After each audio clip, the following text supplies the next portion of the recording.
আজকে এই কুরবানি অনেকটা সামাজিক আনুষ্ঠানিকতায় রূপ লাভ করেছে। এটি একটি প্রশংসা কুড়ানোর প্রতিযোগিতায় যেন রূপান্তরিত হয়েছে। কে কত বেশি, বিশেষ করে শহরের মানুষের জন্য, কে কত বেশি টাকা দিয়ে ভালো পশু ক্রয় করে কুরবানি করতে পারে আর একটু প্রশংসা কামাইতে পারে, তার নাম যেন পেপার পত্রিকায়, মিডিয়ায় আসে। বিশেষ করে এখন তো হলো আবার ফেসবুকের যুগ, নিজেরা মিডিয়া হয়ে প্রচার করি যে আমার এই কুরবানি, আমার সেই কুরবানি। লা হাওলা ওয়ালা কুওয়াতা ইল্লা বিল্লাহ।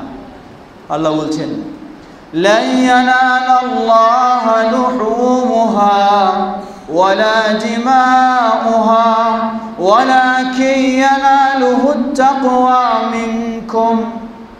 আল্লাহ রাব্বুল আলামিনের কাছে তোমাদের এই কুরবানির রক্ত মাংস কিছুই পৌঁছে না, পৌঁছে তোমাদের ভিতরে কতটুকু আল্লাহ ভীতি রয়েছে, আল্লাহর আনুগত্য করার মানসিকতা রয়েছে, আল্লাহর দ্বীন মানার প্রস্তুতি রয়েছে, সেটাই আল্লাহ সুবহানাহু ওয়া তাআলার কাছে পৌঁছে।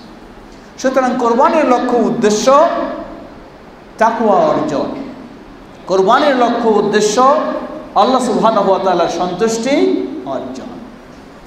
আমরা যেন সেই লক্ষ্য উদ্দেশ্যকে সামনে রেখে আমাদের কোরবানি সম্পন্ন করতে পারি। আল্লাহ আমাদের সকলকে সে তৌফিক দান করুন।